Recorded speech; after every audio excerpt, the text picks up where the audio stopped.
Fala pessoal, sejam muito bem-vindos para mais um episódio do Atlas Podcast. Meu nome é André Marra, eu sou um dos hosts desse projeto esse que eu tenho o grande prazer de dividir com meu amigo Ricardo Alexandre, e hoje daremos continuidade à nossa série de recomendações de livros, resenhas e análise, e vamos analisar ninguém mais, ninguém menos do que Jordan Peterson.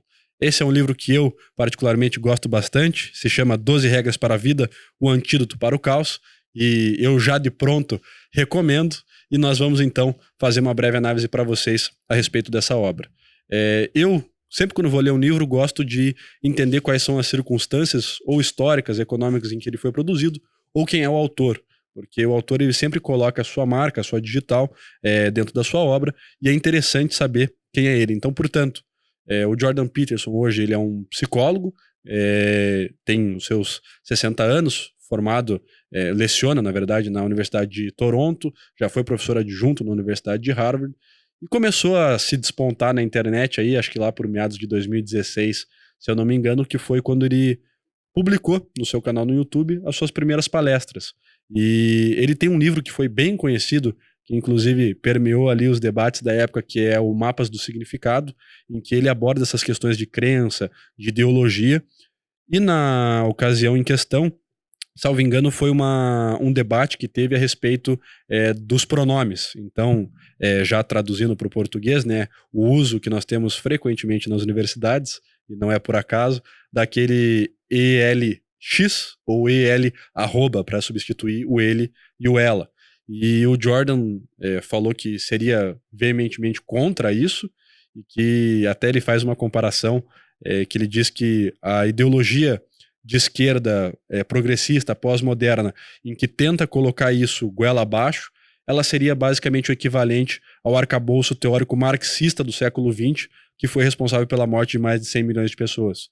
Então, quando ele toma essa posição na universidade, se eu não me engano, tinha o nome de uma resolução em específico, começa a ter toda uma controvérsia em cima da figura dele, e até ele precisa levantar funding depois para suas pesquisas, porque os departamentos começam a cortar a verba de pesquisa para os trabalhos dele. E é engraçado, porque o Jordan havia sido eleito também na Universidade de Toronto como um dos 3 professores que mudaram vidas. Então você veja, né, que a cultura do cancelamento ela não é tão recente assim, porque você tem um cara que foi eleito um dos melhores professores da universidade, e quando ele começa a entrar em debates, principalmente com essa temática um pouco mais delicada que nós temos hoje, automaticamente os fundos dele começam a ser cortados, e as polêmicas, nem mesmo a Jordan Peterson ficaram intactas. E que inclusive ele foi banido recentemente do Twitter por causa disso também. E ele começa a tratar nas suas aulas, nas suas palestras, exatamente sobre isso, sobre esses temas da humanidade, esses temas pessoais e que estão tão vigentes hoje em dia. Então, por exemplo, esse debate, na opinião do Jordan, ele coloca 2 pontos que eu acho extremamente interessantes, principalmente a gente que sempre traz aqui questões de liberdade de expressão, direitos humanos e afins. Em que ele diz que ao tentar regulamentar e obrigar, na verdade, você, de um lado, utilizar pronomes para terceiros que você não escolheu, mas que a outra pessoa está dizendo que você deveria usar, existe um verniz, portanto, de direitos humanos, de tolerância, etc, etc, etc. E o contraponto direto disso seria a sua restrição à liberdade de expressão. Então, o que o Jordan está querendo dizer? Que a liberdade de expressão, na verdade, é que está sendo cerceada. E do outro lado, as pessoas estão colocando, e como é comum hoje em dia você vê no discurso, que se você não respeita isso, necessariamente você é racista, homofóbico, transfóbico e outras denominações que vêm a calhar nesse momento. Violação de direitos humanos e assim por diante. E ele é exatamente contra a esse ponto, em que a liberdade de expressão, portanto, ela deveria prevalecer. E ele foi uma figura aí que permeou várias polêmicas já, mas exatamente por essa posição dele, inclusive muitos conservadores se identificam com ele e tentam trazê-lo ao espectro conservador, e ele mesmo se identifica como um liberal clássico. Então ele falou, ó, já tem algumas manifestações dele em que ele diz que tem inclinação a preceitos conservadores, mas que a autoidentificação dele seria como um liberal clássico, portanto. E mais recentemente ele foi internado numa clínica com questão de vícios de benzoopioides, algo do tipo assim, que seriam classe de fármacos psicotrópicos. E ele aborda isso também no livro a respeito de como ele começa a utilizar remédios para dor e etc. E isso acaba descambando, e ele explora bastante também isso já no prefácio. Quanto a esse livro em questão, o Mapas do Significado dizem que é uma obra bem mais densa com relação a isso, com relação às ideias de crença, às ideias principalmente de ideologia e as manifestações com relação a isso. E ele explica já no prefácio do livro em que ele utilizava aquele site Quora, que é de perguntas e respostas, e utilizando o site para responder às pessoas a respeito de temas, por exemplo, mais existenciais, o que é felicidade, a diferença de felicidade e satisfação, ele começa a elaborar listas e princípios, digamos assim, que as pessoas pudessem seguir para atingir aquilo que estava sendo perguntado. Ele se viu surpreso quando começa a fazer sucesso as suas respostas e adquirir lá milhares de likes, e daí ele, portanto, resolve colocar isso dentro de um livro, elencando alguns dos princípios. E é engraçado porque fugindo um pouco daquela nossa ideia que nós temos do charlatanismo, né, de 8 passos para o sucesso, 10 passos para ficar milionário e tal, ele já inicia, não sei se é ele ou o rapaz que faz o prefácio, que ele diz assim, regras, sério, mais regras. E a ideia dele é falar assim, cara, não são regras propriamente ditas, mas são princípios.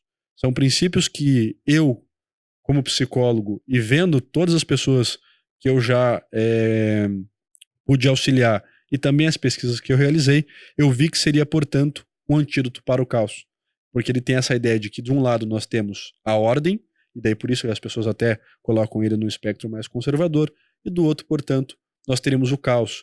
E o ideal seria você tentar achar o meio termo disso, e a melhor forma para que você possa viver uma vida de qualidade baseado nisso. Então, desses 12 regras para a vida, eu vou abordar algumas. Depois eu vou vou elencar ali quais são as regras que ele traz, mas algumas que eu achei bem interessante. Uma das regras aqui, nós temos a regra 2, que ele diz assim, cuide de si mesmo como cuidaria de alguém sob sua responsabilidade. Então o que ele está explorando basicamente nessa temática aqui? Eu acho interessante porque ele não apenas joga qualquer regra para cima de você e fala assim, siga esse princípio. Ele traz principalmente nessa área assim, questões bíblicas, questões filosóficas que embasam o porquê dessa regra e desse princípio.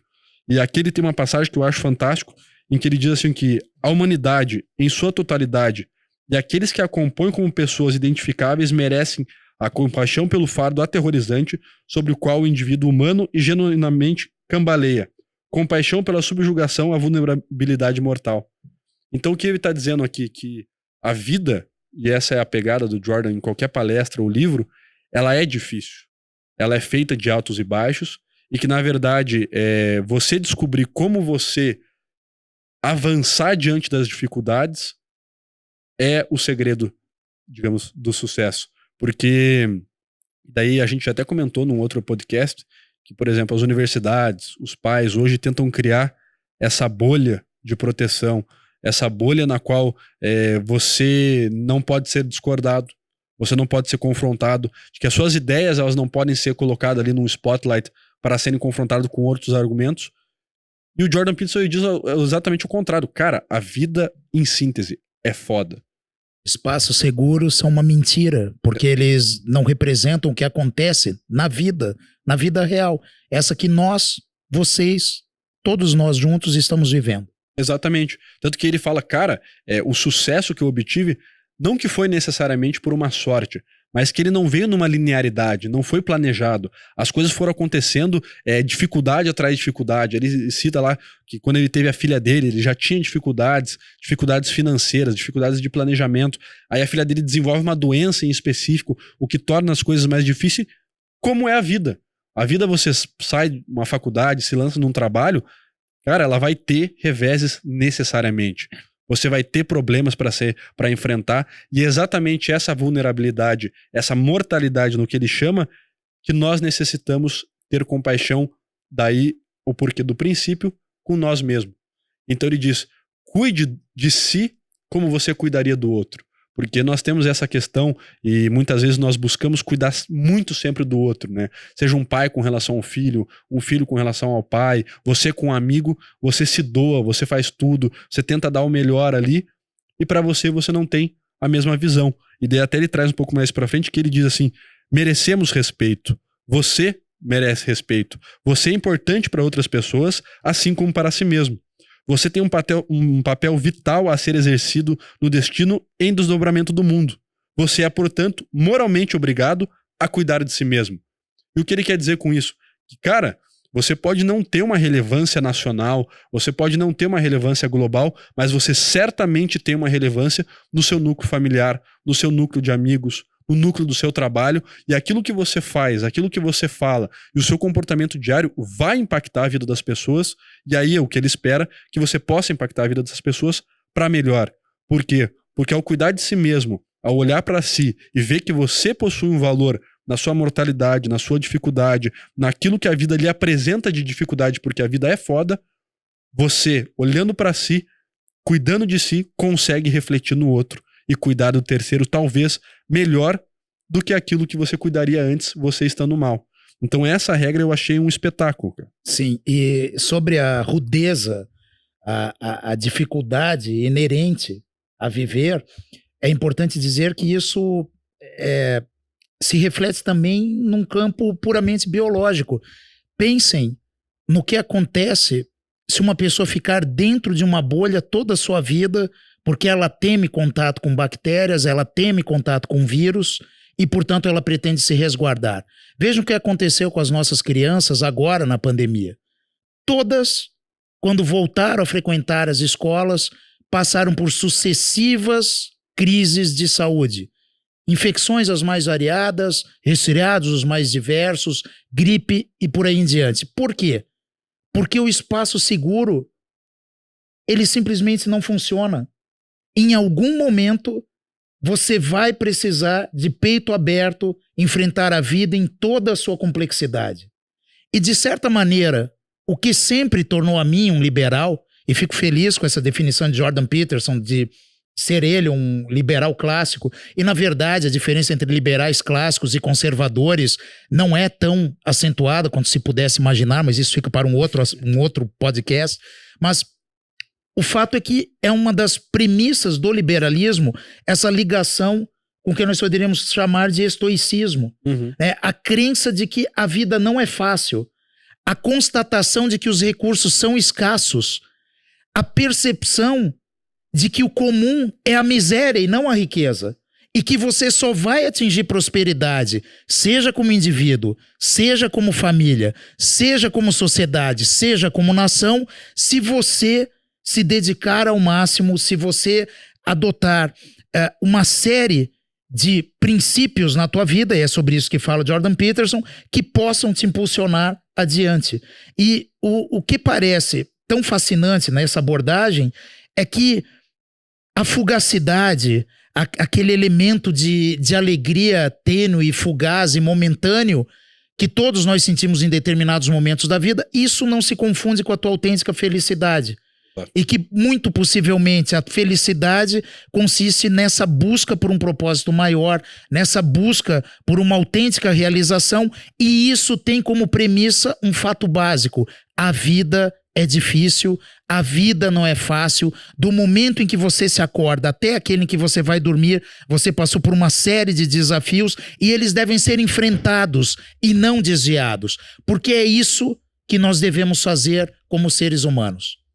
E eu acho interessante que como as pessoas fogem dessa percepção, que é até um conceito que o próprio Taleb traz da antifragilidade, né?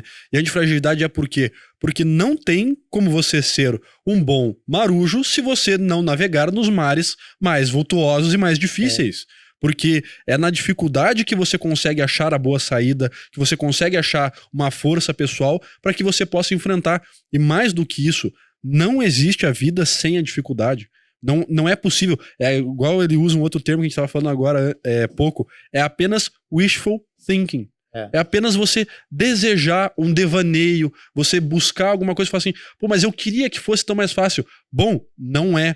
As pessoas não fazem necessariamente aquilo que elas gostam. Você não está na sua profissão porque você é necessariamente apaixonado por ela. Você pode se apaixonar pelo que você está fazendo, mas você não necessariamente vai, putz, eu quero fazer aquilo porque é minha paixão, e daí as pessoas se desencontram na vida. Cara, a pessoa que você era com 17 anos quando fez o vestibular, certamente não é a pessoa aos 25 e certamente não é aos 30. É uma expressão que eu sempre uso. A vida você faz trocar o pneu com o carro andando, cara. Porque as coisas elas vão acontecendo e você vai utilizando aí de ferramentas, e daí é nisso que ele fala, cuide de si mesmo. Por quê? Porque ao cuidar de si mesmo, você vai adquirir essas ferramentas para enfrentar a vida da forma mais correta e da melhor forma que você possa responder a ela, na verdade.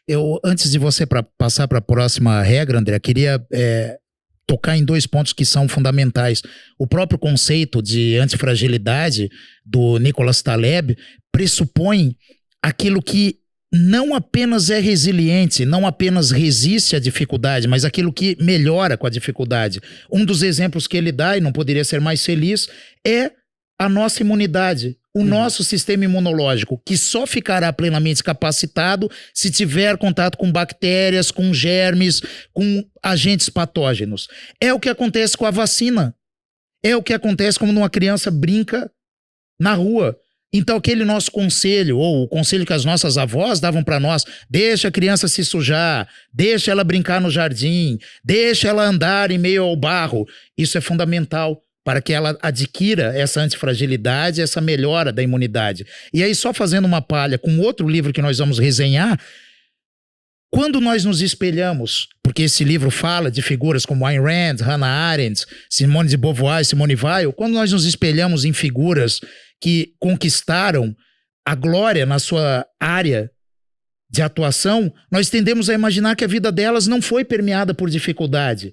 E basta você ler, não é nem preciso pegar uma biografia, basta você ler o descritivo dessa pessoa no Wikipedia, que você vai perceber que a vida foi repleta de desafios e dificuldades, e que justamente essa pessoa, seja quem for, só triunfou porque enfrentou as adversidades, e não porque fugiu delas, e não porque procurou adocicar a realidade, edulcorar a vida, fazer de conta que elas estavam num arco-íris repleto de alegria e felicidade, porque a vida não é assim.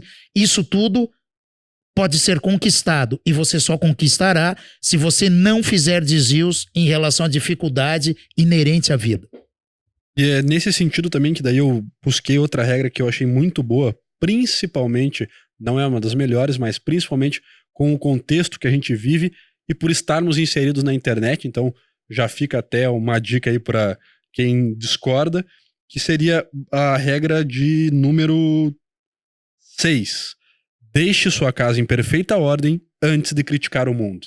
Pô, pra mim essa é fantástico, cara. Que é basicamente o que a gente vê na internet, no Twitter, qualquer outro lugar. E eu faço a menção do Twitter específico porque é o lugar onde você tem a maior cultura do cancelamento, que é, cara, antes de você criticar terceiros, criticar o trabalho do outro, que você não sabe a dificuldade que foi, você não sabe o que essa pessoa teve que passar pra construir aquilo, deixe ao menos a sua casa em perfeita ordem. E tem até uma palestra do Jordan Peterson, onde ele pergunta pra uma menina, se eu não me engano, assim, cara, mas quem arruma o teu quarto? É você, ou sua mãe, ou a empregada? E daí ela dá uma resposta, que eu não lembro qual que é, e fala assim, cara, exatamente, se você não tem a capacidade de arrumar o teu quarto e a tua cama, você quer vir falar pra mim sobre aquecimento global, que era o tema que eles estavam debatendo? Se você não consegue fazer o mínimo, o básico, como que você vai criticar o macro?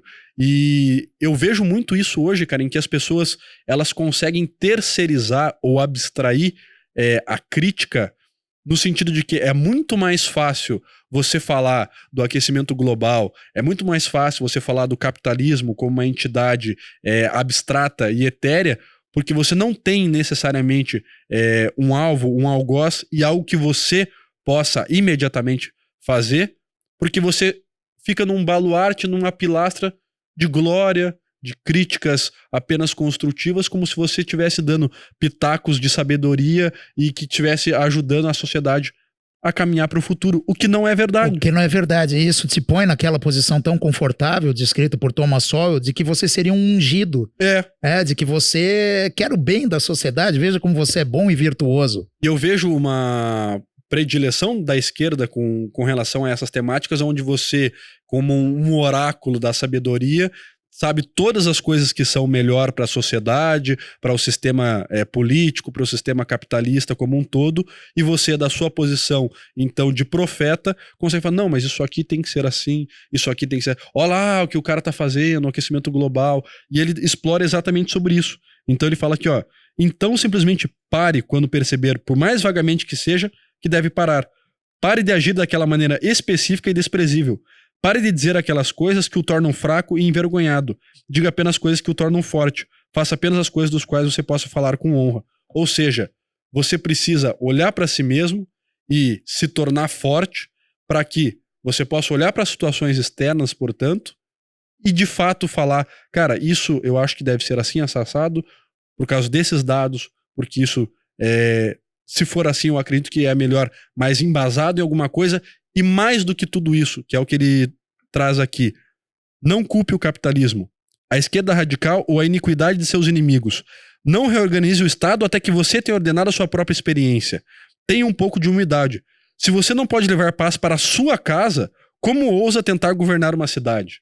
Então por que você precisa olhar para você como uma pessoa forte, para que você possa reorganizar a sua casa, para que então você possa se lançar para a rua e tentar reorganizar? Porque se você não consegue administrar uma pessoa que é a si mesmo, como que você quer administrar uma nação, uma cidade ou um estado? E mais do que isso, como que você quer dizer que aquelas pessoas que estão se empenhando lá em cima em fazer o sistema girar, em que a ordem econômica possa continuar funcionando, como que você, do seu lugar que não tem experiência, não tem o quesito técnico, diz então na internet que essas pessoas estão erradas?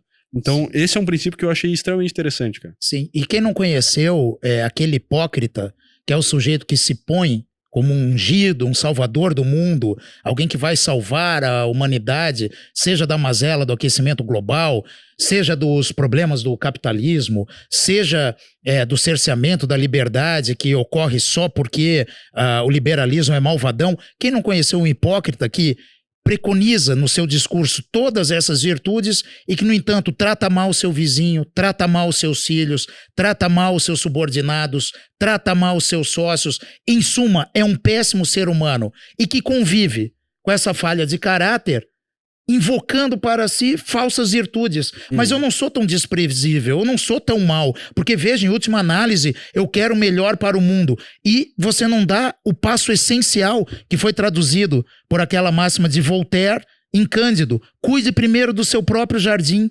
Exatamente. Cuide primeiro do teu espaço. Primeiro, arrume a sua casa. Primeiro, estabeleça relações harmoniosas com aqueles que vivem diariamente contigo. E depois venha me falar em salvar o mundo. Porque, do contrário, você será apenas mais um desprezível hipócrita. Exato. Para mim, as duas principais regras que são interessantes são essas. A gente até pode trazer outras depois em episódios para a gente explorar um pouco mais. E daí aqui, pessoal, para ficar a recomendação para você ver do que ele fala. A regra número 1 é costas eretas, ombros para trás.